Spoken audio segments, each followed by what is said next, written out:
Om Sat Gurubhyo Namaha. I am Aishwarya Harish, the Cultural Coordinator for Nrityodaya, the Academy of Performing Arts, Mumbai, and I welcome each one of you here present to join us in the Young Researchers Forum this evening. This is a joint initiative of Nrityodaya Mumbai and the Center for Excellence, Art and Culture, Shasun Jain College, Chennai. We have been very fortunate and blessed to have had successful 9 sessions so far, and this is our 10th session here. And we are so happy that each of these sessions have been absolutely enriching for all of us. I now invite Ms. Shankari to render the prayer and begin on an auspicious note.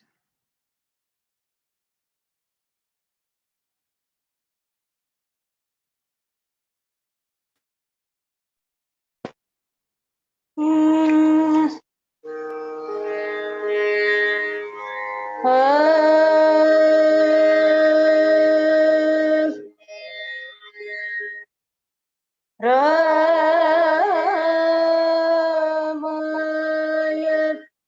Ramabhadraya Ramachandraya Vedase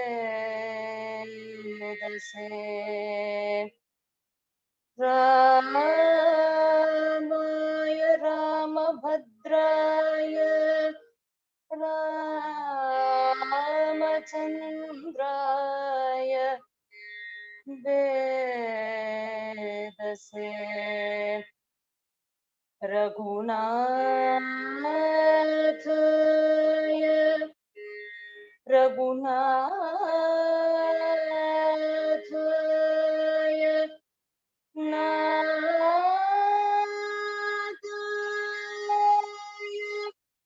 Sitaya Padaya Namaha Sitaya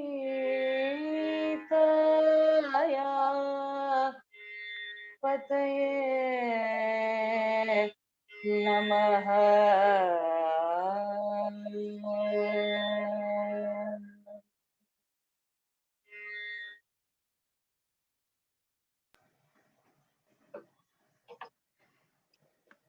Thank you, Shankari, for that absolutely soulful beginning, soulful rendering. I now invite Dr. Jayashree Rajagopalan, Director, Nrityodaya, the Academy of Performing Arts, Mumbai, to welcome the audience.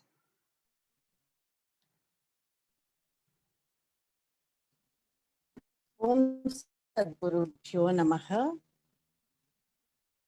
A very warm welcome to each one of you who has joined this session of the Young Researchers Forum initiated by our institution, Nrityodaya, the Academy of Performing Arts, Mumbai, and the Center of Excellence, Shasun Jain College for Women, Chennai. We've have my revered Guru, Padma Bhushan, Dr. Padma Subramaniam, inaugurating this entire series, and with that auspicious men's session of having varied topics on in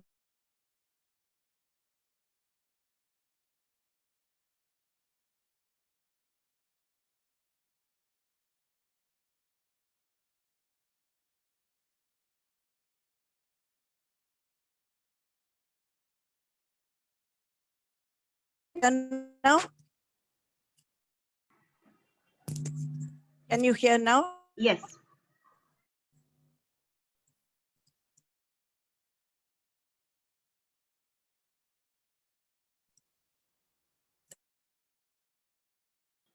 Okay. Yeah. Yes, my Guru inaugurated this entire series very auspiciously, and we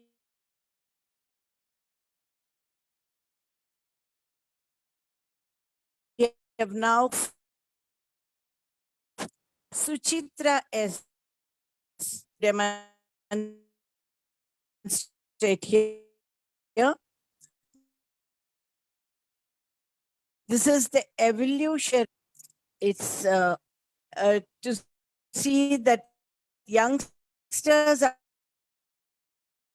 delving into such open up our ancient culture. Welcome to you, Suchitra. Our expert.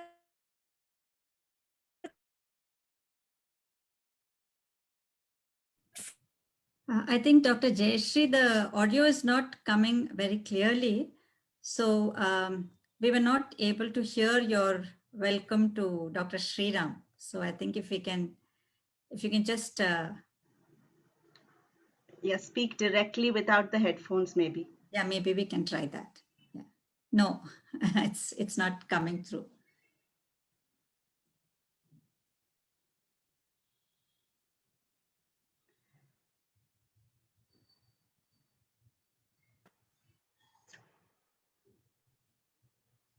It's probably a connectivity issue.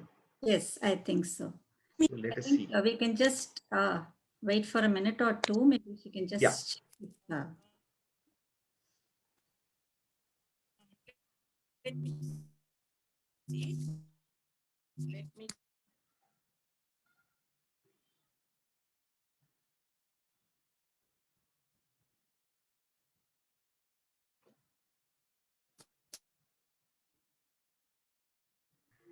Yes. We aren't able to hear you. Can No, I think it's very truncated, the audio.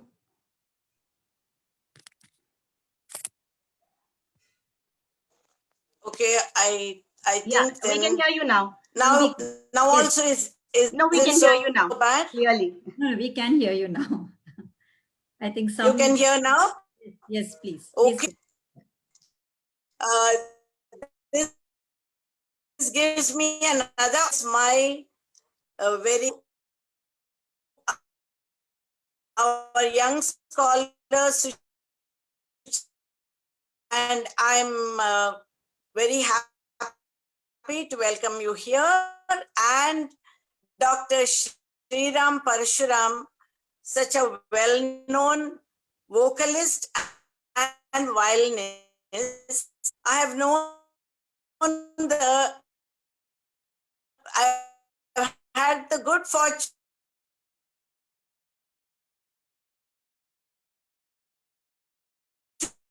in long back, and they have No, I think we are missing quite a bit of the audio. We are missing a bit of the audio. So why to what? welcome. Okay.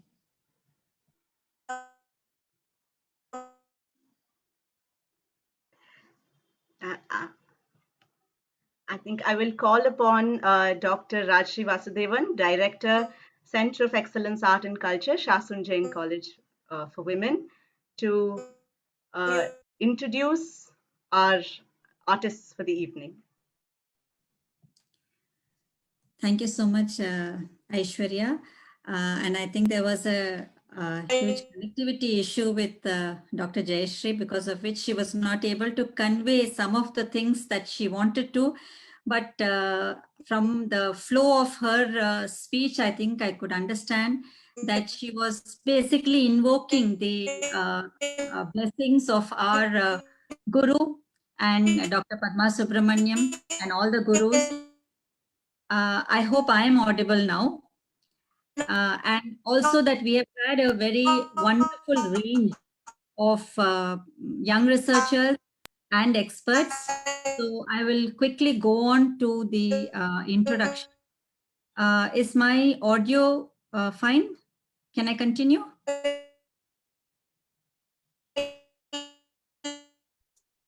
Okay, I would like to introduce our expert for today. I would also like to tell very frankly here that it was very difficult to summarize Dr. Sriram Parashuram's biodata into the few slides that we have as a customary PPT, because he has so many achievements to his credit and it is so widespread, it's so diverse. So we have tried our best to put all those things together and give the highlights. He is one of India's leading musicians. He has over 4,000 violin solo and vocal solo Jugalbandi concerts all over the world to his credit.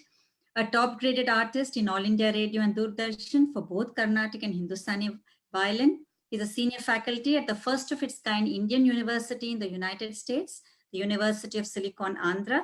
He's a faculty member of the Advanced College of Carnatic Music of the Music Academy, Madras, and visiting faculty at Kalakshetra. Academically, he is very well qualified.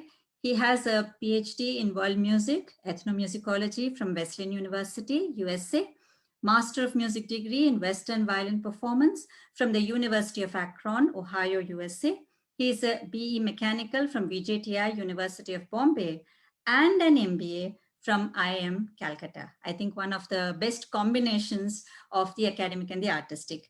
He has an honorary doctorate from Satyabama University for Music and a fellowship to study Western classical violin in the United States. His awards and titles are many. A few of the prominent ones are the Kalaimamani State Award, awarded by the Tamil Nadu government, the President of India Gold Medal for both Carnatic and Hindustani violin in 1981, the Ustad Amir Khan Award, Bharat Ratna MS Subbulakshmi Award, D.K. Pattamal Memorial Award, Arsha Kala Bhushanam Award by Pujya Sri Dayananda Saraswati, Vishwa Kala Puraskar at the Haridas Sangeet Samaroh, Jnana Kala Bharati by Bharat Kalachar, the Best Music Program on TV Award for Yellame Sangeetham by the Tamil Nadu Arts Academy in 2012 and 2013, the Savaria Best Album in 2000, and the Three Brothers and a Violin Group Screen Videocon Award for Best Composer. Some of his titles are Nada Kanal, Surmani, Isai Jyoti, Sangeeta Kala Bharati, Jnana Samudra, Saraswati Sangeeta Seva Ratna. He has published papers in many reputed music journals and publications. It is indeed an honor to us, to both the collaborating institutions, to have you here with us today, Dr. Sriram Parashuram, and we look forward to the scholarly inputs that you would be given to the young researcher and to all of us listening in. Thank you so much. We have Ms. Suchitra S. as the young researcher. She is a Carnatic vocalist, a graded artist of All India Radio, Chennai. In academics, she has a degree in architecture, a PG in music. She is a PhD research scholar from the Department of Indian Music, University of Madras. She has presented papers in national, international seminars and publications in journals. Her gurus include vocal Carnatic music at an early age of 6 from Mrs. Sudha Sheshagopalan, Vidwan Madurai Sri R. Kannan, a disciple of Sangeeta Kalanidhi Madurai Sri T. N. Sheshagopalan. Since 2012, she's under the tutelage of Sangeeta Kalanidhi Vidushi Dr. R. Vedavalli. Her awards and achievements include the Padam Senjavali Scholarship under the auspices of the Sangeeta Natak Academy, Ministry of Culture, Government of India, one of the top 3 winners of the Bala Bhaskara Award to 2012, instituted by VDS Arts Academy, Chennai, selected under the scholarship program of SPIC-MACAY in the year 2012, attended their Gurukul Anubhav program at Chinmaya Vibhuti Ashram in Kolwan, Pune, under Sangeeta Kalanidhi Dr. R. Vedavalli for a month. Since 2003, she has performed at various prestigious sabhas and institutions in and around India. So it gives me great pleasure to welcome Ms. Suchitra, and I request her to come forward and do her presentation. Thank you so much. At the end of Ms. Suchitra's presentation, we would be having Dr. Sriram giving his expert comments and other inputs on that particular area, followed by a brief interactive session where we welcome questions which you can post on our Facebook page. And we hope that the questions will be crisp and to the point, so all of us can enjoy listening to the answers. Thank you so much.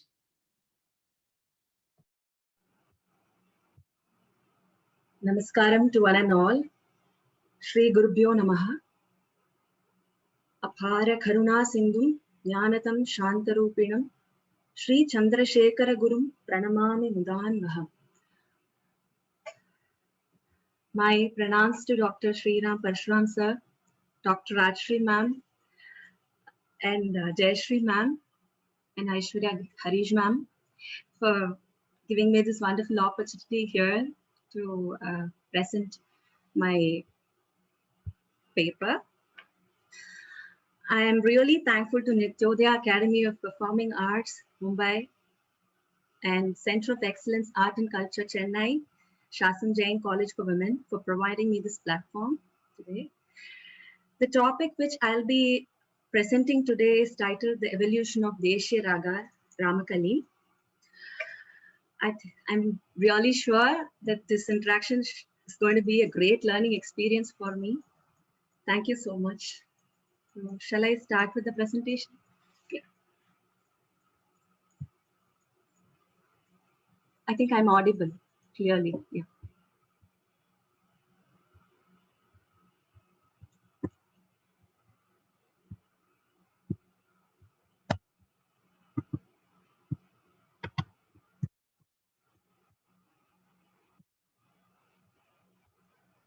Is it visible? The screen, ma'am? Screen is visible, yeah. So, the topic for today is evolution of the Deshiya Raga Ramakali. So, the term Deshiya is first seen in the first quarter of 18th century in Raga Lakshanam, RLNV of Muddu Venkatamaki, denoting a classification of ragas. This work classifies the ragas into Gana, Naya, and Deshiya, and 25 ragas are mentioned as Deshiya ragas. After RLNV, Raga Lakshanam of Muddu Venkatamaki, Sanketa Sampradaya Pradarshini SSP of Subbarama Dikshita in 1904 AD, which was published in 1904 AD, mentions the term Deshiya and lists 23 ragas under this category. The explanation for the term Deshiya is also given by Subbarama Dikshita as those ragas that came from the north, even though RLNV does not mention the reason for this classification. Since SSP follows RLNV to a greater extent, it may be inferred that RLNV mentioned this classification as explained in SSP. Before Muddu Venkatamaki, the term Deshi is seen in the work Raga Lakshanamo, RLS. So RLMB is Raga Lakshanamo of Muddu Venkatamaki. RLS here I'm denoting it to be Raga Lakshanamo of Shahaji, 1684 to 1711 AD. Shahaji also does not mention the reason for this classification, but lists 16 ragas as Deshiya ragas. RLS and SSP both mention 3 ragas, that is Janatodi, Purvi, and Marwa in common. Apart from these 3 ragas, one raga, Ramakali, has been mentioned as Deshiya in SSP. Subbarama Dikshitar, while explaining the raga Ramakali, gives a note that it is called by people from other regions as Bibhas. Shahaji mentions the raga Bibasu under Deshi classification. Interestingly, Muddu Venkatamaki in his text both Ramakali and in his text mentions both Ramakali and Bibasu, but describes only Ramakali. Bibasu has not been described in his text. So getting into the nomenclature of Ramakali, while looking into the textual tradition of Ramakali and getting into the references of Ramakali, we can spot another 2 ragas, namely Ramakri and Ramakari, which have similar nomenclature. So I'm explaining the textual references that I've made through referring to the source text. Now, the Raga Ramakali is mentioned in the following text. Raga Manjari of Pandrika Vitla, Hriday Prakasha of Hriday Narayana Deva, Anupa Sangeeta Ratnakara of Bhavabhatta, RLMV, which is Raga Lakshanamo of Muddu Venkatamaki, Raga Lakshana RL, which was written in the 18th and the 19th century, between 18th and the 19th century AD, for which the author is unknown, and Sangeeta Sampradaya Pradarshini of Subbarama Dikshita. All these texts mention Ramakali under the 15th Mela, corresponding to the 72 Mela scheme of Chaturdandi Prakashika. All the texts mention Sa as the Graha, Shadja as the Graha, Amsa, and the Nyasaswara. Ramakri is seen mentioned in the following text. Sadraga Chandroidaya SRC of Pandrika Vitla, 1583 to 1589 AD.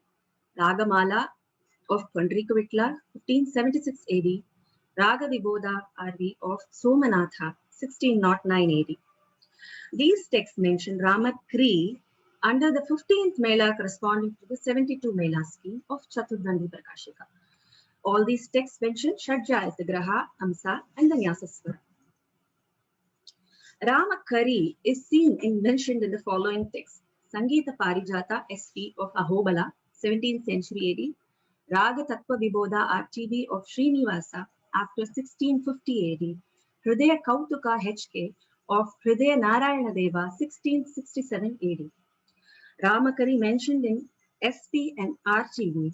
Sangeeta Parijata and Raga Tattva Vibodha possess Tivra Tara Madhyama, and the Mela of Ramakari corresponds to the 51st Mela of the 72 Mela scheme. HK mentions Ramakari and the Gauri Samsthan, which corresponds to the 15th Mela scheme of the 15th Mela of the 72 Mela scheme of Chaturdandi Prakashika. So, getting into Ramakali, as mentioned in SSP, SSP mentions the Raga Lakshana Shloka given by Venkitamakki for the Raga. He says, Rago Ramakali Geya Hyaroge Mani Varjita Shadjagraha Tu Sampurna Prathakaleshu Giyate. So here he gives the Lakshana Vivarana as follows. SSP classifies Ramakali as a Bhashanga Sampurna Shadjagraha Rakti Raga, Deshya Raga. Gives the prayogas as I've mentioned, and you can see that the madhyama has been mentioned as pratimadhyama. The hash symbol mentions represents the pratimadhyama in the prayogas. There is also usage of shuddha madhyama. He also provides the swara contour as follows: Sarigapadasa and the aroha, and Sani Dapa Magarisa in the avaroha. So he also mentions that Pratimadhyama is used in this raga. So he says that it is Sampradaya to use Pratimadhyama in the raga. People from other regions call this raga as Vibhas. So Subbarama Dikshita, while mentioning the Lakshana of the raga, mentions that the people who come from other regions call this raga as Vibhas. Since Vibhas has been mentioned by Subbarama Dikshita, and we can also see the inclusion of Vibhasu in Raga Lakshanam of Shahaji, it is very imperative to look into the history, the textual tradition of Vibhasu also. So, getting into the textual tradition of Vibhasu, the nomenclature goes as follows. We have three ragas close to Vibhasu, just Vibhasa, Vibhasa, and Vibhasu. So, Vibhasa is seen mentioned in the following text. Raga Manjari of Pandrika Vitla, Sangeeta Parijata of Ahobala, 17th century, Raga Tattva Vibodha RTV of Srinivasa after 1650 AD, Hridaya Kautuka of Hridaya Narayana Deva, 1667 AD, Anupa Sangeeta Ratnakara ASR of Bhavabhatta, 17th to 18th century AD, Anupa Sangeeta Vilasa of Bhavabhatta, 17th to 18th century AD. These texts mention Vibhasa under the 51st Mela corresponding to the 72 Mela scheme of Chaturdandi Prakashika, except for Hridaya Kautuka and Anupa Sangeeta Ratnakara, which mention the raga under the 15th Mela corresponding to the 72 Mela scheme. So, the next ragam is the Vibhasa, which is seen mentioned in the following text. Ragamala, Armala of Pandrika Vitla, 1576 AD. Hridaya Prakasha of Hridaya Narayana Deva, and Vibhasu is seen mentioned in the following text. Raga Lakshanam of Shahaji, Sangeeta Saramrita of Thunaja, Raga Lakshanam of Muddu Venkatapati in the first quarter of the 18th century. Here, Vibhasa, where we see Vibhasa, Ragamala mentions the Raga under the 51st male corresponding to the 72 Mela scheme. Hriday Prakasha, whereas, mentions the Raga under the 22nd Mela corresponding to the 72 Mela scheme. This is with regards to Vibhasa. When we get into Bibhasu, it is seen that both Raga Lakshanam of Shahaji and Sangeeta Saramrita of Tulaja mention the Raga under the 15th Mela corresponding to the 72 Mela scheme. So, Bibhasu has been explained and the Prayogas have been given in Raga Lakshanam of Shahaji. Shahaji mentions the Raga Bibhasu as a Deshi Raga under the Malava Gauda Mela. He says Raga is Mavarja. The Swara pattern is given as, it goes as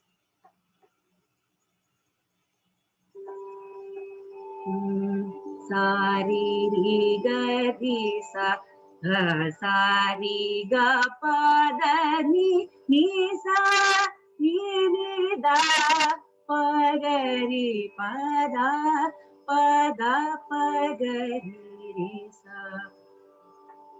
So here we don't see any note of the gamaka or anything, just plain notes have been mentioned. Another thing that we have to look into is that R. Satyanarayana, in his critical edition and commentary of Raga Lakshanam of Muddu Venkatapati, mentions that the Raga Ramakali has been used by Shahaji in Tyagesha Padas. So unfortunately, we don't have any notes or notation for the Tyagesha Padas. So we are not very sure if the Raga Ramakali was used as such, but he mentions that the Ramakali Raga was used by him in his Tyagesha Padas. But he doesn't describe the Raga Ramakali anywhere. Since the Raga Ramakali as well as Vibhasu are Deshi Ragas, it's very important to look into the Hindustani counterparts of Ramakali and Vibhas as well. Getting into the details of Ramkali of Hindustani Sangeet, B. Subbarao in Raganidhi, RN, mentions 3 types of Ramakali according to Hindustani Sangeet. All the 3 types belong to the Bhairav Tat. Type 1 omits Re and Me in the Aroha, and hence the Jati is Audava Sampurna. Type 2 omits Re in the Aroha, the Jati is Shadava Sampurna. And type 3 is Sampurna Sampurna. Subbarao states that Raga Ramakali of the south sounds like a combination of Hindustani ragas Vibhas in Aroha and Bhairav in Avaroha. He also mentions that it has no resemblance to the Ramakali of Hindustani Sangeet.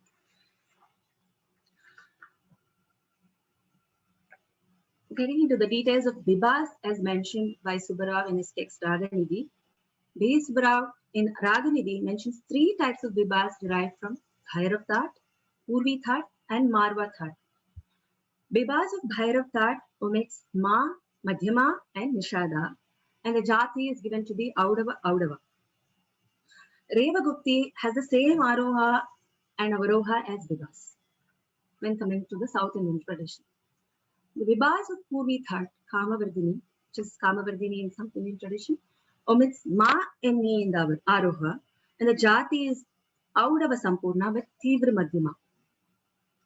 The Vibhas of Marwa Tat, Gamanashrama, is not allied to Ramakali in any manner.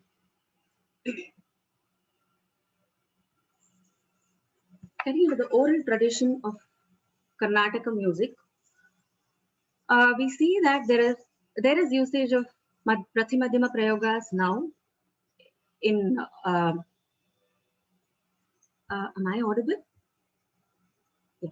We see that there is a usage of Pratimadhyama Prayogas now, and for example, when we see the phrase, when we sing the phrase, Paga, Paga, Paga, Pamaga is heard. So that Madhyama is literally hidden into it. And you can listen to this particular rendition by me based on the SSP notation. I've just sung the Kriti Rama Rama Kalusha.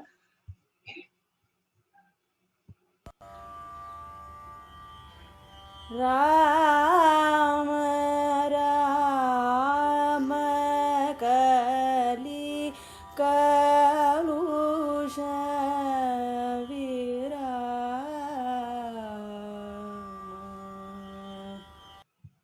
So it is just that Pamaga, that Madhyama, the Pratimadhyama is heard in the rendition.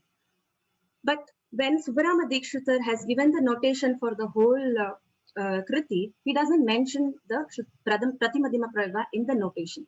So, whereas you can see that he has only given the note, given a note that it is Sampradaya to render the Madhyama as Pratimadhyama.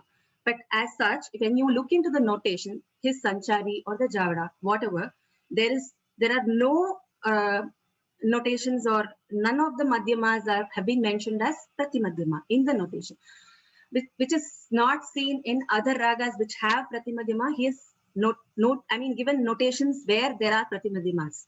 So we can as well say that this particular Madhyama, that is Pratimadhyama, would have come on a later period into the raga. Apart from that, the prayogas with Madhyama which employ Orikai, that is that is there. So that part is Pratimadhyama. So without the Pratimadhyama, if we sing the raga, it is something like this with the notation. Rama Rama Kali Kalusha Virama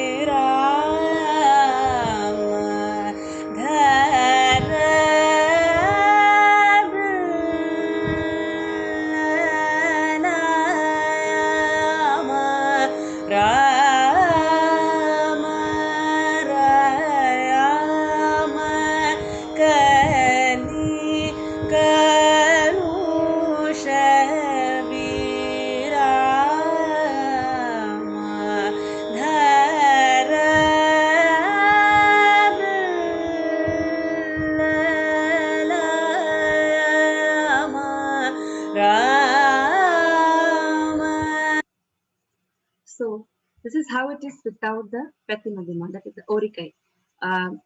Orikai with Pratimadhyama. Apart from this, the Pratimadhyama or the Shuddha Madhyama is used wherever there is a Jaru along with the Orikai. Pa ma ga is there. So ga ga da pa ma ga pa ma ga da pa ma ga, that is also there. So this is present in today's oral tradition of Ramakali, rendering Ramakali.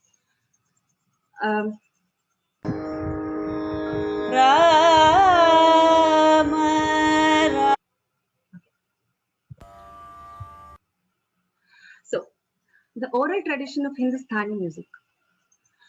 When we look into the oral tradition of Hindustani music, there is a frequent use of the phrase Padanisa, which is not seen in the South. The phrase Sarigama Padanisa is also used, which corresponds to the Ramakali mentioned by Subbarama Dikshitar in his text Raganevi. The usage of Sarigama Padanisa is not seen in the Ramakali of South. Instead, it drops both Ma and Ni in the Aroha. There is usage of both Shuddha and Tivra Madhyama as it is seen in the oral tradition of the South. So as such, when we look into the Hindustani Sangeet, it has had both Bibas as well as Ramkhali in tradition. Bibas, we see Purvi That has the Tivratara Madhyama. Probably the influence of Bibas with Tivratara Madhyama would have been the cause for the inclusion of Pratimadhyama into Ramakali of South. It could have been one of the reasons because the earlier texts which mentioned Ramakali do not mention the usage of Pratimadhyama anywhere. Also, on studying both oral tradition and the textual tradition of Ramakali, it can be surmised that Ramakali of the South has seen a lot of changes.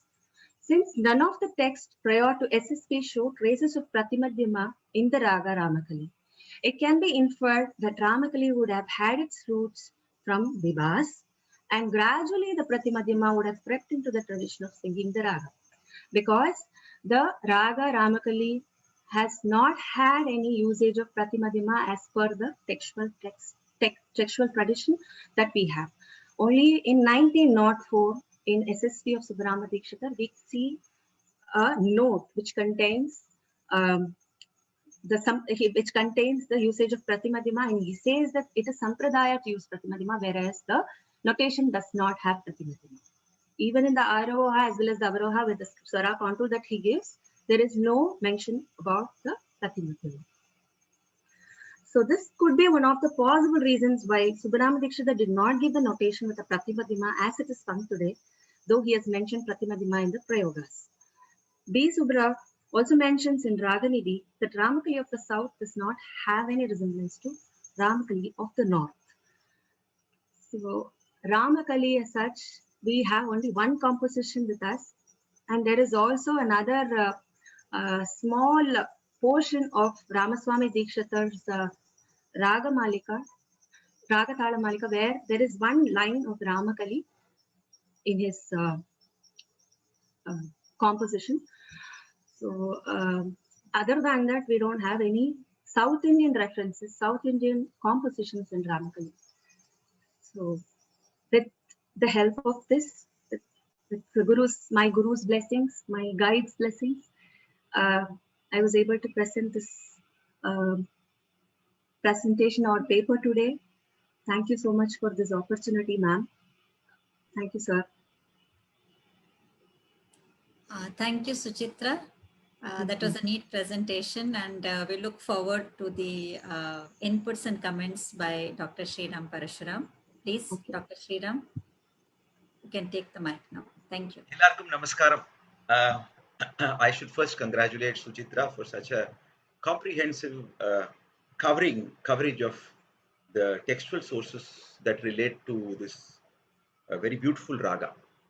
And of course, thanks to a big salute to the academy, the Nrityanjali Academy that Jayashri ji and Rajashri and Aishwarya ji, all of you are associated with, for doing such splendid work in terms of laying a basis and foundation for encouraging and giving an impetus to scholarly study of classical music and classical dance and whatever fields, because the field of scholarship has taken a backseat in current times because of the fact that it doesn't receive the kind of presence and affirmation from society. Today, we are in times when everything needs to be out there and exists for a very short duration. So performance has overtaken the scholarship, which is the foundational basis for classical arts. And that is something which is, I'm just noting it, it has overtaken. So to go back and give an impetus and fillip to scholarship is a very wonderful initiative. It stems from the fact that Padmaji herself is very rooted in scholarship, and her historical studies and research is evidence enough to show and prove her passion for the same. It's a very wonderful presentation, and I have so many thoughts to share. Of course, Shankari sang began with the invocation of Rama very beautifully in the raga, and Suchitra's, we didn't get to hear the whole composition sung by her, but then whatever she sang was so beautiful. Coming from Vedavali Amma's lineage, I'm not surprised. There are 3-4 things which I will put as a preamble. First is 3-4 caveats that we have to be aware of when we consider treatisical sources, Shastra-based sources. One is that many of them were based on practice in that region. So when we deal with a very complex issue, historically a very complex issue and confusing issue, such as a rare raga, I call it rare because it's not very prevalent in today's times, is that especially with respect to a connection with the North Indian tradition, different gharanas have a different way of dealing with Ramkali, for example. So I'm sure that this confusion of different gharanas interpreting a Vivas or a Ramkali differently is what is being considered by that author, because he or she has access only to that primarily. And when they reflect upon the theoretical basis for the usage of the raga, it is going to have that deficiency. I call it a deficiency because it is not comprehensive of the whole Indian scenario. Today we have that facility where I can listen to 10 masters from 10 different gharanas sing Ramkali, and then I can come to certain conclusions. But they didn't have that luxury. They operated in that particular, what can I say, shortcoming. So to draw very conclusive evidences from what they say, we have to be a little careful. Logically, I'm just speaking. I don't mean any disrespect to their work. I'm just saying that logically speaking, treatises which were done by authors in different parts of the country will have that deficiency of it not representing the whole. You understand the caveat as a scholar that we have to keep in mind. We have to consider the sources and what they say, but we also have to be flexible enough to allow an alternative viewpoint, because different regions are actually singing it in a very different ways. For example, if the second thing is again something which I always mention with respect to Sangeeta Sampradaya Pradarshini. Sangeeta Sampradaya Pradarshini, with all due respect and to the greatness of Subbarama Dikshitar, may not actually be the way Muthuswami Dikshitar composed. I say this as because I've studied the method and the process of oral tradition very much in the Indian context. And there is no way that Muthuswami Dikshitar directly taught Subbarama Dikshitar. Even though Subbarama Dikshitar was a great Vidwan and a visionary in his own right, there is no logical framework by which we can assume that whatever the notation SSP gives is the way Muthuswami Dikshitar sang it. So to endow the SSP with the sense of an authenticity and ascribe it to Muthuswami Dikshitar will be also a faux pas. It is only an indicator. Yeah, because Subbarama Dikshitar was an infant when Muthuswami Dikshitar passed away. So there is no direct transmission.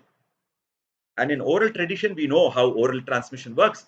You know, today, if you just look at, Samangudi Srinivasa, his disciple, or GNB's disciple, they are all changing things. Things are never, the Carnatic musician especially, cannot keep anything same. Sheshagopalan sir, he would have learnt a particular paddhati of a Mutya Bhagavatar composition from Shankara Shivam, but he sings it in his own way. The Sangatis are new, his interpretation, Kala Pramana, his Gamakas are all his own. So the idea of the individual, an individual style of great musicians, impedes in the idea of authenticity. So even if we take SSP at its face value, we have to keep this in mind. The other thing about SSP, which I always have a problem with when people take it as the Veda Vakya, in terms of Gamakas. Now, having also studied the process of notation and how in Western classical music, how it evolved to its current form over 5-6 centuries. Notational representation of the complexity of our music is impossible with the kind of, it cannot never be complete with the kind of symbols that Subbarama Dikshitar, it is only the first attempt. It's a wonderful first attempt, but it is not complete. So to take those as the only way or the exact way in which it was being sung may not be a very logical, choice. You understand my dilemma. my dilemma. That's why when people pick up the SSP and start saying, I am going to rediscover the authentic way in which Muthuswami Dikshitar sang, it is idiotic. It is silly. You understand? It only acts as a guide to us. Ipdi paadi irkalam, இந்த மாதிரி கமகாசவா, but with no sense of authenticity can I say that this is the version that Muthuswami Dikshitar sang. Yeah, because in the oral tradition, like you see, அவர் எழுதினதுல பிரதிமத்தியமே இல்லை. But நம்ம பாடுற ட்ரெடிஷன்ல இந்த பிரதிமத்தியம் வந்திருக்கு. அது ஏன் எப்படி வந்தது? How it manifested itself? Was it because of the coming together or the prevalence of Carnatic musicians listening to the Hindustani Ramkali and incorporating it? We don't know, because Carnatic musicians are also very eclectic in the way they adopt things. They may not declare it as adopted, but the change happens. We see so much of change happening because of the Hindustani tradition, and that might not have been there at Muthuswami Dikshitar's time, but today it exists in the oral tradition. Correct?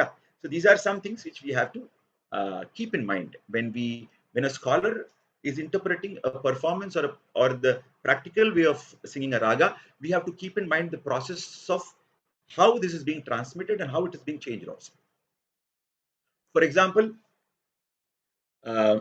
since you observed that Subbarama Dikshitar has not included the Pratimadhyama in his notation, he only mentions a very general comment. Correct? In the ways that you sang, in the oral tradition, I don't know if you're aware, you sang a lot of Kaisiki Nishada. Right? You didn't mention that. I don't know whether it is, and this is also what is very beautiful, because the Ramkali of Hindustani music today, as I hear, has a lot of Kaisiki Nishada as the grace note. That is, it was Gama pada ni da pa ma pa ga ma ga Gama pada ni da pada ni da pa. There is no halting on that Kaisiki Nishada, but pada ni da pa pa ga ma ga Gamari Sagama Padani Nida Nisada Padani da pa pa ga ma ga. That is the chalan of Ramkali.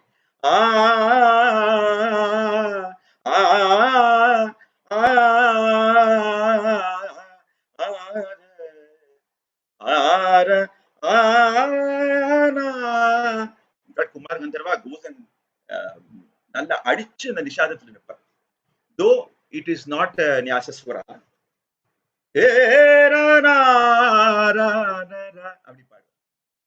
Whereas most of the other singers,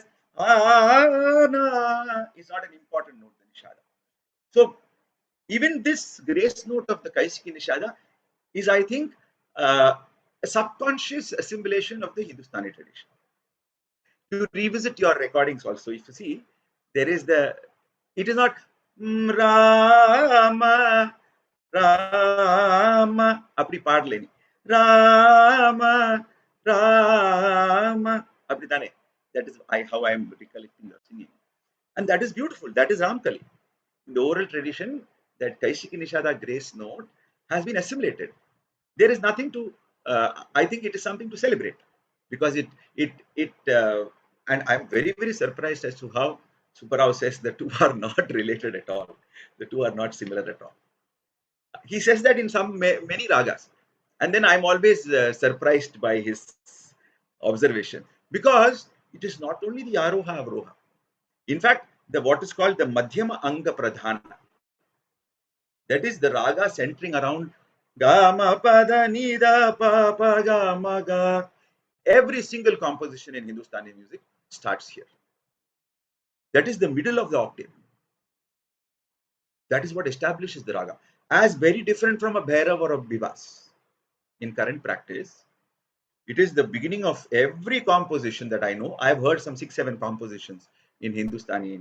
I've also composed a couple of bandishes in Ramkali, because I love the raga. I heard it sung by Bhimsen Joshi a long time back in a live concert in Dadar Matunga Circle in Mumbai, in a morning concert. And then it was so powerful that I really fell in love with the raga. So there is a very, very wonderful rendition by Amir Khan Sahab. Fayaz Khan Sahab has a couple of very beautiful compositions. in this raga.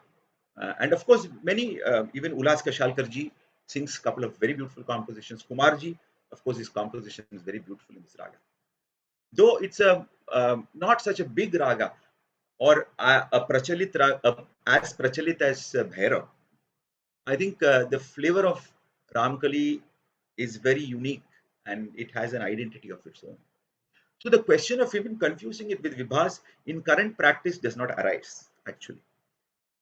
Maybe at the times when the treatises were written, based on the Aroha Avroha, they have seen a similarity, and it's it's the Sampurna form in the Bhairav That, and hence drawn a comparative thing.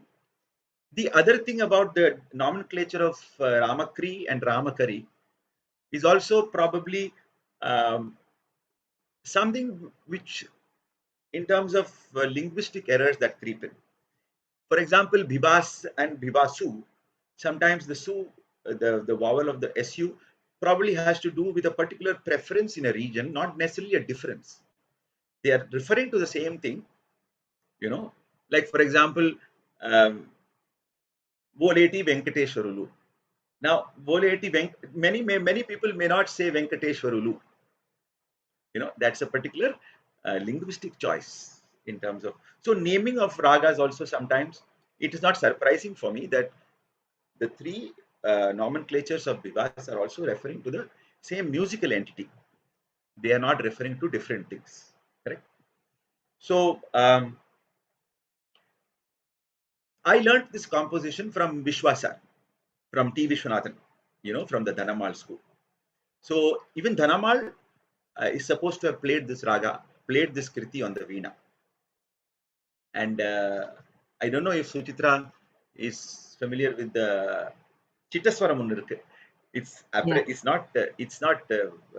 probably mostly it is Subramanian Dikshithar's own joy that he celebrates through that Chittaswara of the raga, because the kriti is so small.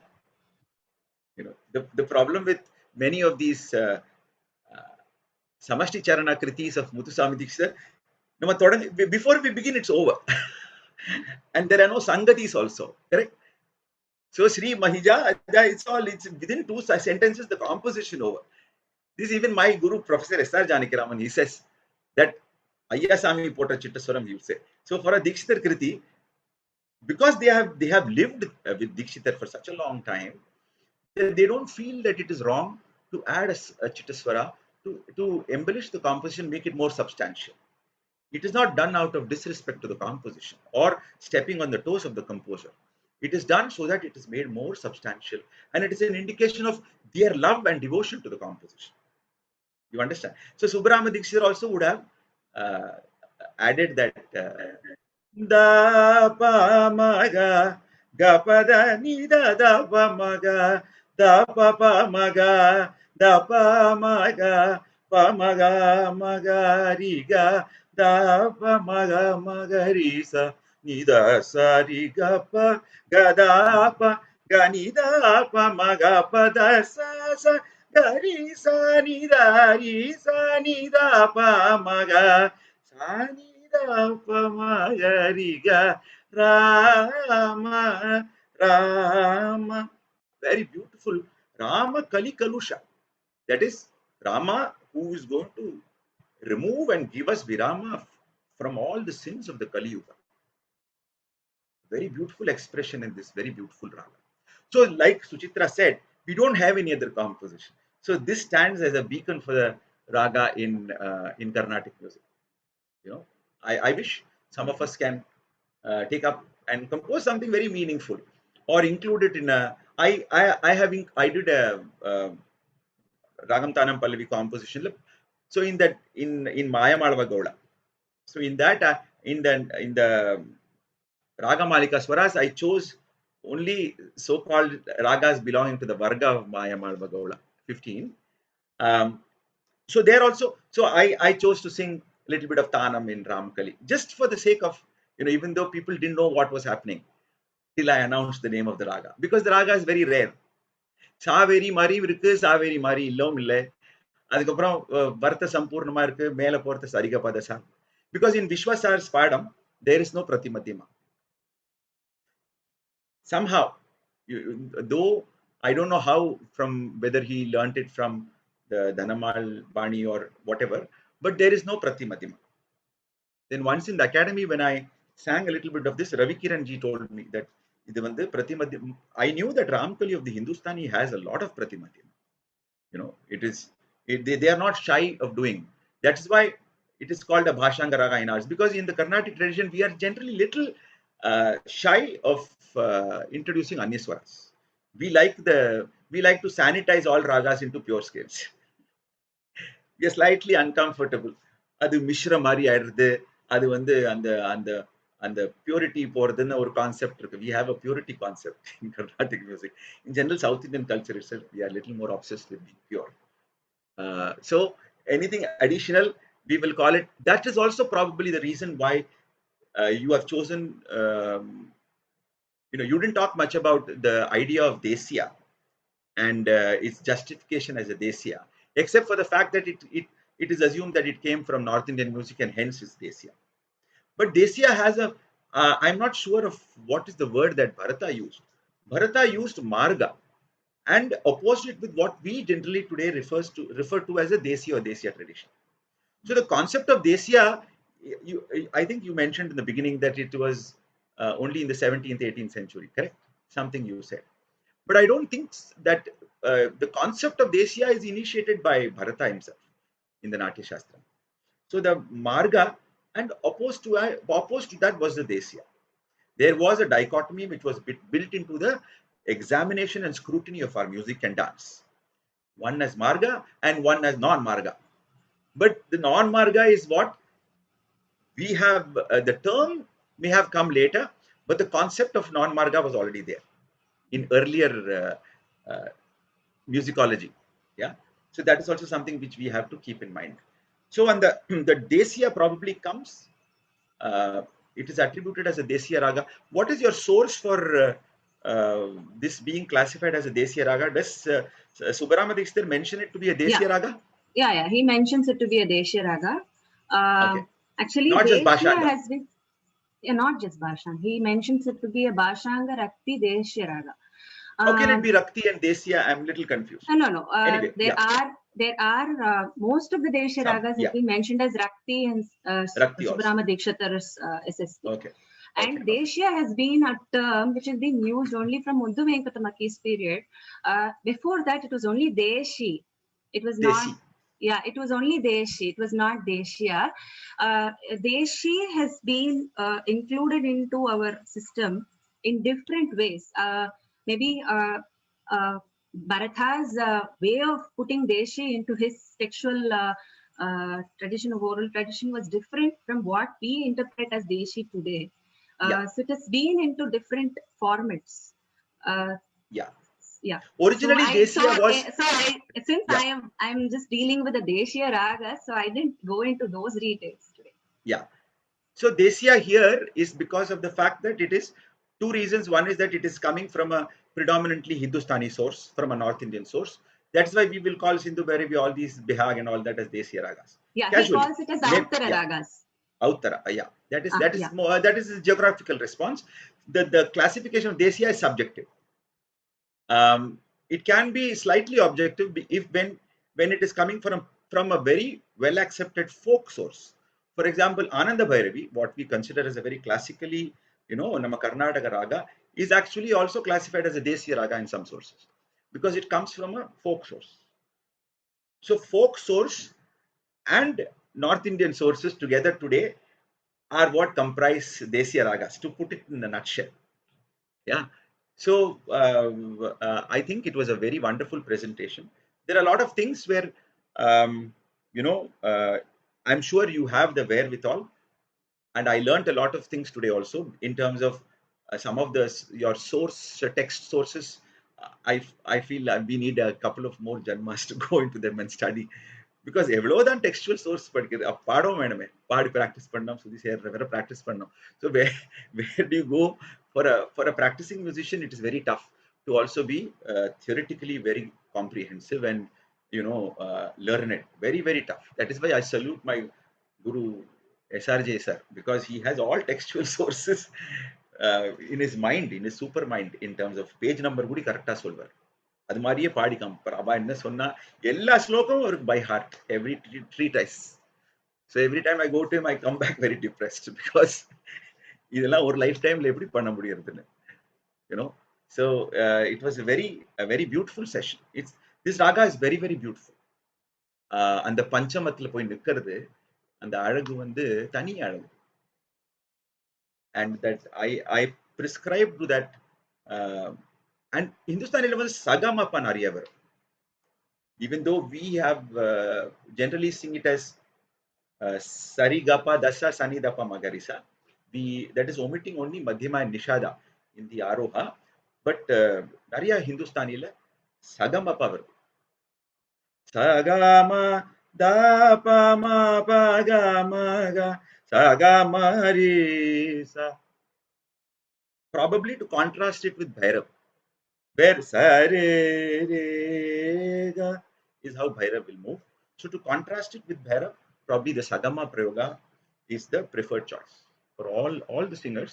Sagama dapa dama pa gama ga. In Hindustani, the confusion is more because there are some 4 or 5 ragas in this kind of a feel. There is a raga called Kalingada, there is a raga, of course, Vibhas, and there is Jogiya. In the move lapo. I look at Ramkali scalarly as opposed to Saveri. It's much more popular form because Sarimapa Dasade, Sani Dapa Magarisa. Ramkali வந்து Sari Gapa Dasa, Sani Dapa Magarisa. Purely from the scalar point of view, where Sarimapa Dasa became so popular and Sarigapa Dasa remained remained a little hidden in the shadows, unknown gem Mari. But it is a very beautiful raga. I think we can all musicians can work on it, learn the kriti, and you may not sing it as a main or something like that, but it can what can I say? It can remain existent. In our flow of ragas, lot of ragas disappear and new ragas come in, lot of ragas disappear. Sometimes the disappearance of ragas I consider as a loss, because நிறைய ragas இப்போ ஒரு even a घंटा எல்லாம் நமக்கு போயிட்டு பாடுற வித்தியாசமா, but we don't know how the raga, at one point in time it would have been a very grand raga. So there are ragas which are going out of fashion. Ragas also follow fashion cycles. Like one day it is bell bottoms, one day it is narrow jeans, whatever, you know. So ragas also follow that process of fashion cycles. And it will be nice if, because these are the more the merrier Mari, we can come up with new ragas and new ways of singing without having to lose older ones, is what I feel. So ragas like Ramkali, I will encourage. I will also work a little bit more on that raga from today. And but it brought back very beautiful memories of Vishwa sir singing it. ரொம்ப அழகா பாடுவார். இந்த ராமகலின்னு அப்படியே மனசு உருகி போயிடும். அந்த அளவுக்கு அந்த அவரோட வாய்ஸ்ல அந்த அந்த ஒரு நளினமா அந்த ராமகலின்னு வரும். And of course his genius of Muthuswami Dikshitar's genius of the raga mudra right at the top of the composition is masterly, you know. Very beautiful. Thank you so much for giving us all the joy of delving into this very beautiful raga, and all your textual sources were immaculate. I congratulate you on your research work, and Thank you, sir. I wish and hope that you continue this along with, you're also singing so beautifully, and so keep your scholarship mode also you know, going full burner along with your singing, because over stage apram, you know, once you grow a little older like me, I'm just wanting to sing a nice sa and a panchama. One of the textual traditions will take a back burner, you know. But at the Vidama, if you are able to continue for a long time, I think you can contribute a lot to the field. Yeah.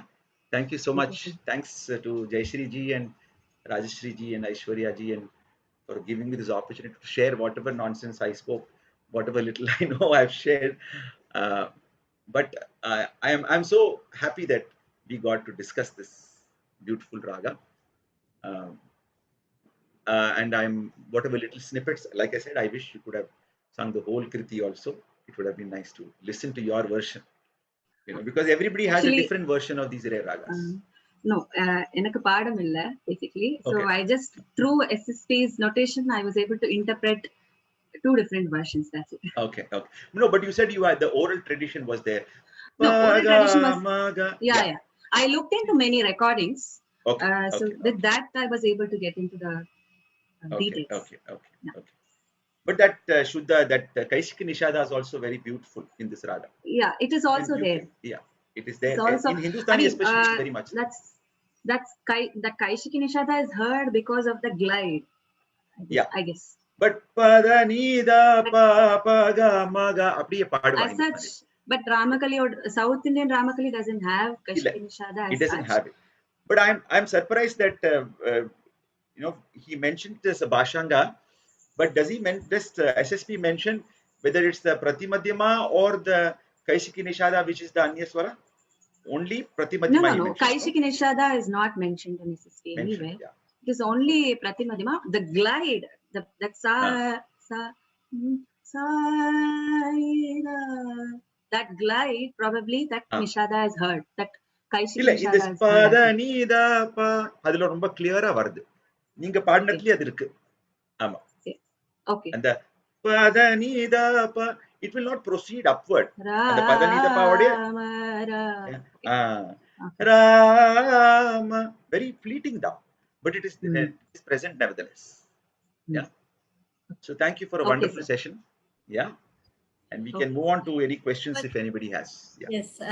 I mean, I don't think we really wanted to stop you from giving those valuable inputs, and we were all listening with full attention. So I have to just take a few seconds to go back to the FB page and check the questions. Okay.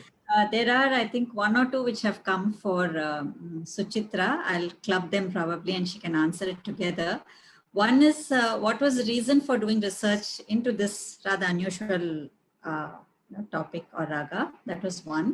And the other is, are all the sources that you mentioned, are they available in print or are they found as cross-references? Okay. There is just one more, and that is, what were the challenges to see the prayoga or usage in both Carnatic and Hindustani styles of music? So these are the questions for you. There are, I think, 2 or 3 for Dr. Sriram, which I'll come to as soon as you finish answering these. Thank you. Yeah. So this Ramakali was a topic that I've been taken because I'm working on Deshiya Ragas in my research work. My research topic is based on Deshiya Ragas of SSP. So Ramakali was one of the ragas which gave me a lot of what I can say. It was very interesting while I dealt with the raga. So I wanted to take this raga first thing. And I didn't know a lot of things about the raga. So I also wanted to explore a lot about it. So with Sir and with such a forum, I'm sure I would have, and I am so blessed to get a lot of inputs today. So I'm really happy about that. That is one thing. The second question was about the sources, I guess. The sources are all available as published sources, most of them. So you can, the published sources are available as published books also. So that is, it is possible to access them. So that is one thing. The third question was about, ma'am, can you repeat the third question? The third question was regarding the challenges in the prayoga usage in both Hindustani and So learning a Carnatic raga itself is so challenging. I can say it's challenging in the sense of it is all ragas are mostly allied, right? So if you take one raga, it's very much allied to another raga, very close to some ragas. So it's very, very difficult to understand the intricacies of one particular raga, that to a Rakti raga. For a raga like Ramakali, it is completely challenging because we don't have any other compositions. We have not heard usually. It is not been heard by us anywhere. So unusual. And I can say it is so beautiful also. The ragam is very beautiful as such. So that I can say I took it as a I cannot say I took it as a challenge to work on this project, but it just made me to work on it. That's it. That is fun about the Carnatic music. Hindustani, of course, I listen to a lot of recordings, a lot of Bhimsen Joshi sirs, Amir Khan Saab. So I listened to a lot of recordings and then got into the details because there are no textual references, much textual references on Hindustani music. So I had to get into those sources only, oral sources. Okay, thank you, Suchitra. Thank you. There is one fairly large question to Dr. Sriram, so I'll just read it out. It's being asked by T.R. Aravind. The Ragamalika segments in two of the compositions of Ramaswamy Dikshitar has both Madhyamas.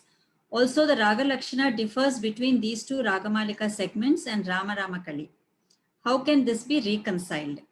When Subbarama Dikshitar clearly mentions it is Sampradaya to use Pratimadhyamam alone, does he consider the raga dealt in his composition Rama Rama Kali as a different raga from the one used by Ramaswamy Dikshitar? This is for Dr. Sriram. Yeah, let me be very honest. I don't know the composition, the Ragamalika composition. I'm not aware of that. I've heard about it, but I don't know the composition. So I cannot comment upon that. I don't think he mentions Subbarama Dikshitar is not mentioning what is the question again regarding the Tivra Madhyama, regarding the Pratimadhyama? He says when Subbarama Dikshitar clearly mentions it is Sampradaya to use Pratimadhyama alone, does his... Alone? Alone cannot be. It cannot be alone. Then it has to be classified not under the Mela Varga of 15. It has to be under 36 plus 15. That is what I think Suchitra also mentioned that in some of the classifications, it goes to 51, right? Yeah. Okay, the questioner has said it was directed to the presenter. So I think he wants Suchitra to answer that, if you can. Would you want me to read it out or have you heard the question? Once more, can you just read it? The Ragamalika segments in two of the compositions of Ramaswamy Dikshitar has both Madhyamas. Also, the Raga Lakshana differs between these two Ragamalika segments and Rama Rama Kali. How can this be reconciled? When Subbarama Dikshitar clearly mentioned its Sampradaya to use Pratimadhyamam alone, does he consider the raga dealt in his composition Rama Rama Kali as a different raga from the one used by Ramaswamy Dikshitar? Okay. So Subbarama Dikshitar says it is Sampradaya to use Pratimadhyama. That is the note that he gives. So I don't think alone is there. So that is one thing.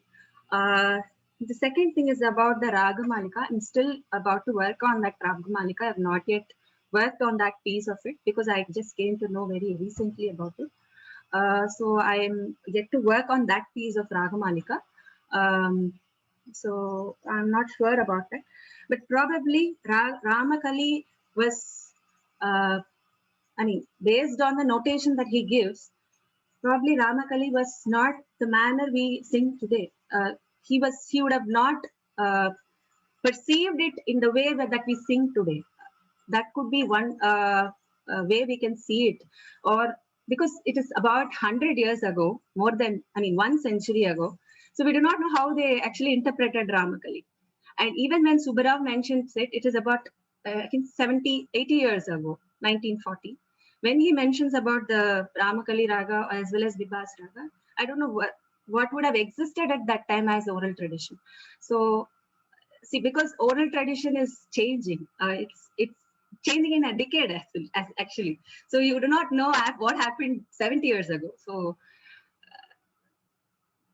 I think I answered the question. Okay, there are two more questions which either of you can answer. One is it possible to do Griha Bedam in this ragam? That is one. And the other is, what emotion does this raga evoke? So I will answer it. Yeah, definitely. Grahabeda Pandlam based on the scale. Grahabeda is also always based on scalar possibility to begin with. So definitely it can be done. There is no, if you sit down and mark the intervals, you can, do for this raga. Because Rishabhathukku Panchamam Daivatam irukku, right? Gandharathukku Panchamam Nishadam irukku. And Madhyamatthukku Panchamam Shadja irukku. So you can get ragas with both Shadja and Panchama. And if you want to work at Grahabeda ragas, which are Audava, Shadava, Adum Idilinda Varum. Definitely it will yield. But whether it is whether it will sound good, we don't know, as presented as Grahabeda in this raga. The second question enna kettal that is, what emotion does it evoke? Yeah, I have a very different controversial take on this. I don't think any raga has any emotion. The rasa, which is attributed to a raga, the raga is very objective. It is how we interpret it. So the conditioning that goes into us saying that this is Sringara Rasa, or this is Soka Rasa, or this is Veera Rasa, is a matter of not the raga's attribute. It is our relating to the raga. So the raga itself doesn't have an attribute of emotion or rasa. It is because, and that is also consolidated by the kind of compositions that come in it. So if there are compositions which the lyrics of it are in a particular meaning, if it is Sringara, Kamasala Nariya Javali irukku, right? So Sringara, so we will say Kamas is Sringara Rasa. But the raga itself is not that. There is a Sita Pati also, there is a Santana Gopalakrishna also in Kamas. But we will say, we will attribute the rasa, there's a predominant lyrical source in the vara or a feel. The raga is free of that. That is my take on it. So based on the composition here, it is a bhakti, a celebration of Rama. Based on that, we have only one kriti. So based on that, it has a very peaceful kind of address to Rama as the savior of all of us. Yeah. Sri Mahija. So ellame and the abroad praise it's not referring to any particular rasa. In fact, none of these compositions have, most of it don't have rasa element. They are all just addressing the god or goddess in all the vibhaktis, in all the different ways in which he is relating to either Shiva or to Krishna or anything else. So it is, I think, emotion சொல்றதுக்கு இதுல நம்ம பாடுற விதத்துல தான் இருக்கு. It is the way I sing it is a little gentle, because that is the way my guru taught me. That is not an attribute of the raga. You understand? There is a clear difference. நம்ம பாடாந்தரம்னால ஒரு விதத்துல பாடுவோம், but that cannot be attributed to the raga. We have to be very clear. That is why our tradition allows for multiplicity of interpretations. If this raga were bound by one rasa, then multiplicity of interpretations cannot be there. But I look at multiplicity of interpretation as the greatest strength of our tradition, rather than bracket it and straitjacket it with one rasa or one emotion. Okay. But and the Nalinama paadradhu ennoda paadamla adu irukku. So I sing it in that way. That's all. It's very soft. It flows with a lot of karunyam in that sense.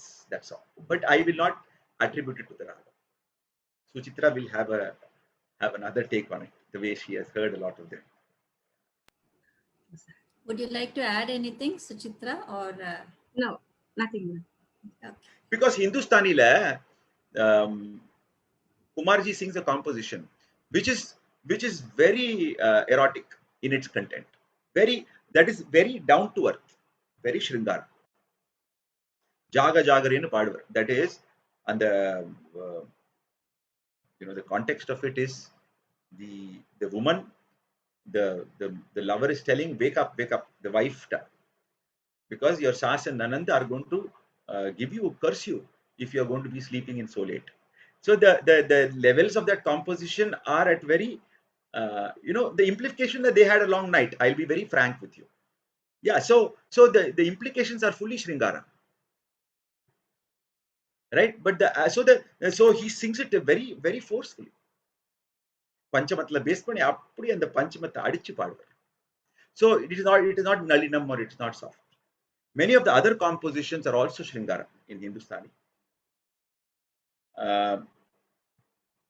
One composition that I did was based on Rama Nama Japare, Admari based pani. That is the Rama as a japa in Ramkali Mari Panne. But like I say, it is not bound by any particular emotion, according to me. There has been a request from one of our students whether you could sing a few lines of your own composition, Dr. Sriram. Now let me recollect that.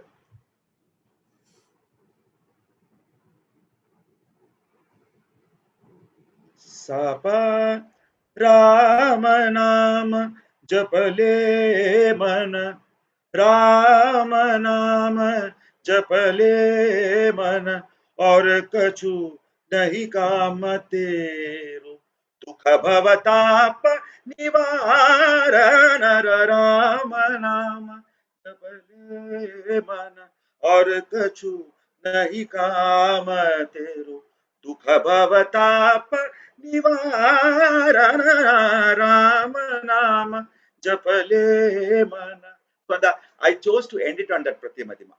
Sani dhani dhani dhani dhani dhani dhabama Rama Nama Japale mana aur kachu nahi kaam tero dukha bhavatap nivarana Rama Nama Japale mana. So எனக்கும் அந்த நடுவில் இருக்கிற அந்த region தான் ரொம்ப பிடிக்கும். கமனிதா பதமபகமக. If you listen to Amir Khan's rendition of this rag, அந்த நளினமா அந்த குழையிறது தம பத நிதமப கமரி அகமத தனி சரி சதா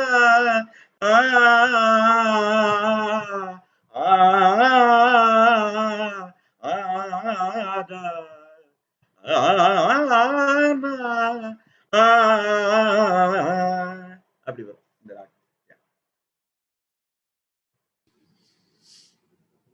Thank you so much for agreeing to that request as well.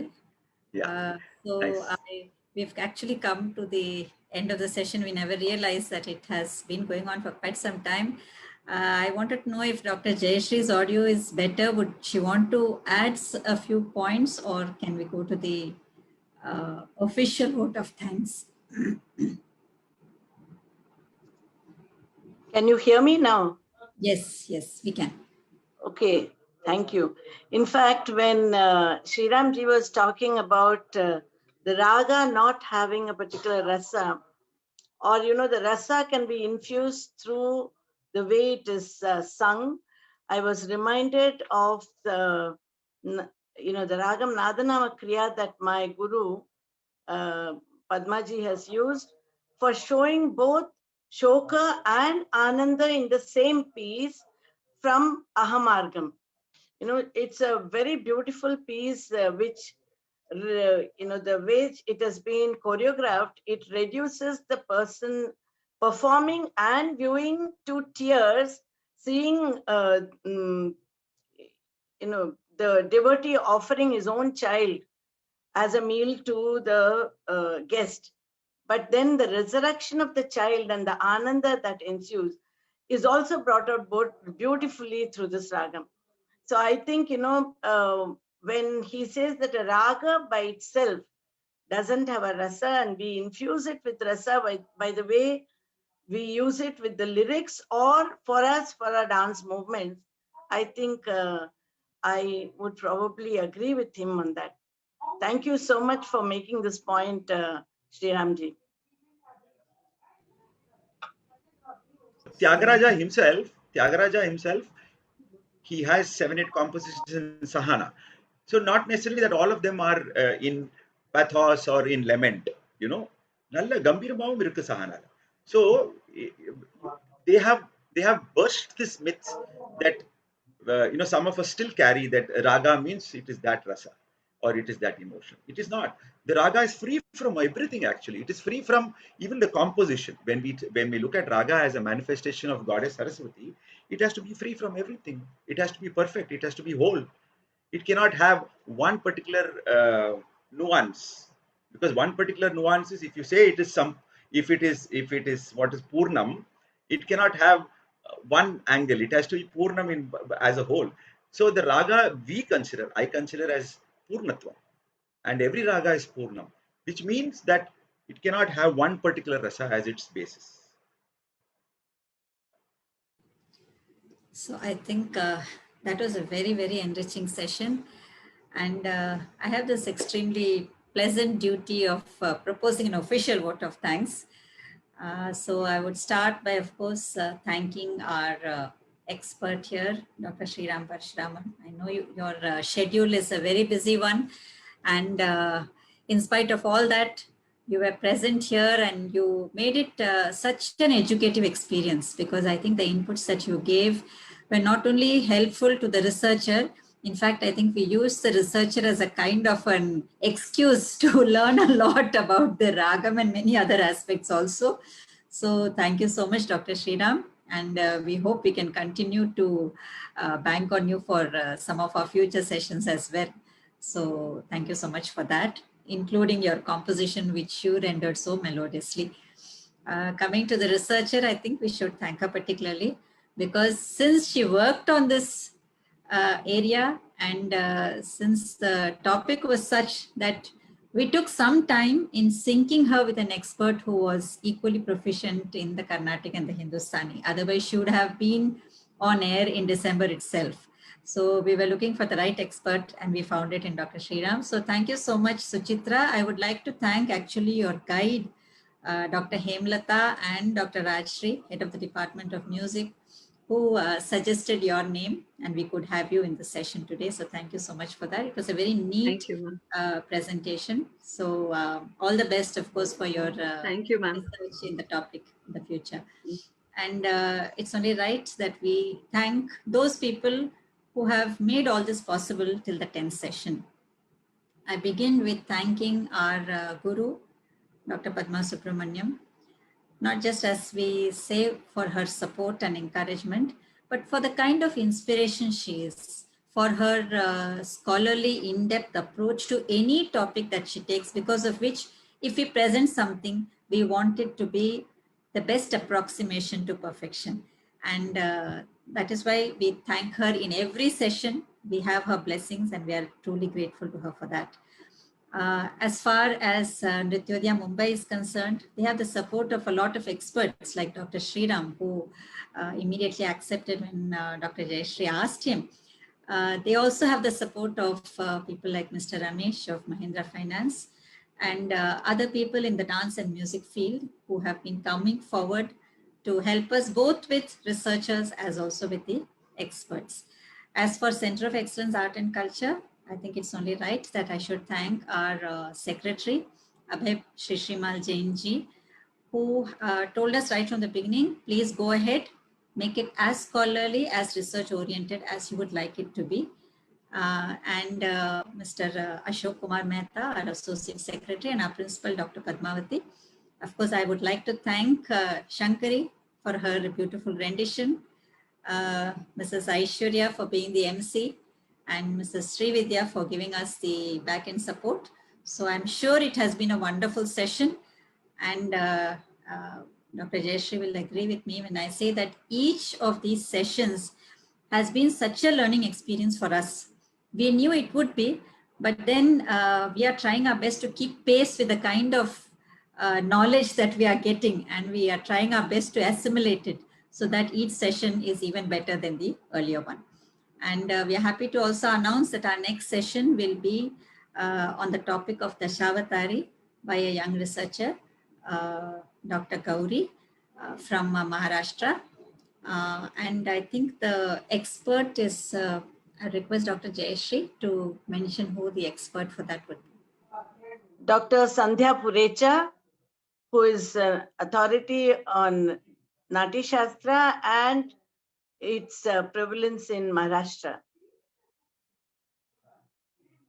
We will be posting that on our the details on our Facebook page, and I request all those who are tuning in today to be with us for the rest of the sessions as well. So thank you so much, every one of you, the expert, the researcher, and the people who have been with us in this journey. Thank you so much. Thank you, ma'am. Thank you, sir. Thank you, ma'am. Thank you, Rajshri, ma'am. Thank you, Jayashree, ma'am, and Aishwarya, ma'am, for Thank you this very much. wonderful session. I also thank my guru, Dr. R. Vedavalli, and my guide, Dr. R. Hemlata, and HOD, ma'am, Dr. R. Rajshri. So, for introducing me here, thank you, ma'am. So, Om Shri Guru Bhyo Namaha.